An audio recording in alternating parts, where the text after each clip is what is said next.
تو کہا کہ خوب سمجھو کہ تن سے اور لوگوں کے اوپر تانے دینے سے کبھی اصلاح نہیں ہوتی۔ پیغمبرانہ اسلوب یہ ہے کہ اگر پیغمبروں کو گالی بھی دی جاتی ہے تو وہ گالی کا جواب گالی سے نہیں دیتے۔ پیغمبر حضرت ہود علیہ السلام کو کہا جا رہا ہے کہ اِنَّا لَنَرَاكَ فِي صَفَاحَةٍ وَإِنَّا لَنَظُنُّكَ مِنَ الْكَاذِبِينَ، ہم آپ کو دیکھ رہے ہیں بیوقوف آدمی ہیں، پیغمبر کو کہا جا رہا ہے، اور ہم جانتے ہیں اب جھوٹے آدمی ہو۔ اگر حضرت والد صاحب فرماتے تھے کہ آج اگر کسی مقتدیٰ کو، کسی عالم کو، کسی واعظ کو بھرے مجمع میں یہ کہا جائے کہ تم بیوقوف ہو، تم جھوٹے ہو، تو جواب میں وہ کہے گا تو جھوٹا، تیرا باپ جھوٹا، تیرا دادا جھوٹا۔ لیکن پیغمبر کیا جواب دیتا ہے کہ یا قومی لیس بی صفاحۃ ولکنی رسول من رب العالمین، میری قوم میں بیوقوف نہیں ہوں، مجھے پر رب العالمین نے تمہارے پاس بھیجا ہے، تمہاری پیغام دے کر بھیجا ہے، میں تمہارے پاس پیغام لے کر آیا ہوں۔ تو گالی کا جواب پیغمبر بھی پیغمبر گالی سے نہیں دیتا، گالی کا جواب بھی گالی سے نہیں دیتا۔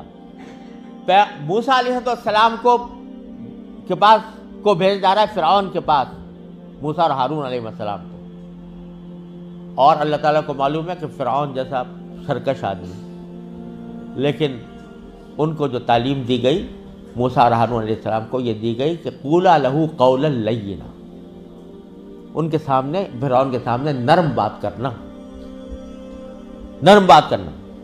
لعلہ یتذکر او یخشی، اور شاید نصیحت قبول کر لے، شاید خدا کا خوف دل میں پیدا ہو جائے۔ حالانکہ اللہ تعالیٰ جانتے تھے علم ازلی میں کہ یہ نصیحت قبول کرنے والا نہیں ہے اور ایمان لانے والا نہیں ہے، لیکن پیغمبر سے کہا جا رہا ہے کہ تمہارے دل میں یہ امید ہونی چاہیے کہ شاید نصیحت قبول کر لے، شاید اس کے دل میں خدا کا خوف آ جائے، لہذا نرم بات کرنا۔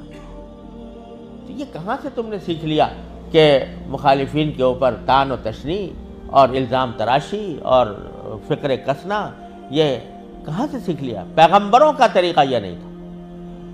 لہذا حضرت والد ماجد صلی اللہ علیہ وسلم نے فرمایا کہ ادھیڑو اس کتاب کو۔ الحمدللہ میں نے بات دل میں اتر گئی، اور الحمدللہ میں نے پھر پوری کتاب کو اثر نو لکھا اور وہ سارے فکر اس میں حذف کیے۔ اس موقع پر جو جملہ سنانا چاہ رہا تھا حضرت والد ماجد علیہ کو، وہ یہ، اس موقع پر حضرت والد ماجد علیہ نے فرمایا کہ جب بھی کوئی بات اپنی زبان سے یا اپنے قلم سے نکالو تو پہلے یہ سوچ لو کہ اس بات کو مجھے کسی عدالت میں ثابت کرنا ہے۔ عدالت میں اگر تم اس پوزیشن میں ہو کہ جو بات تم نکال رہے ہو وہ کسی عدالت میں ثابت کر سکو تو بے شک کہہ دو اور لکھ دو، لیکن اگر اس پوزیشن میں نہیں ہو تو ہرگز وہ بات نہ لکھو، نہ کہو۔ کیوں؟ اس لیے کہ ہو سکتا ہے اسی دنیا میں کسی وقت تم سے مطالبہ ہو جائے عدالت، کسی دنیا کی عدالت میں کہ ثابت کرو اپنی اس بات کو، اور اگر اس دنیا میں نہ ہوا تو آخرت میں تو ہوگا ہی ہوگا۔ آخرت کی عدالت میں اللہ تبارک و تعالیٰ کے سامنے سب کچھ حاضر ہوگا اور تمہیں ثابت کرنا ہوگا۔ اگر ثابت نہیں کر سکتے تو منہ سے نہیں نکالو۔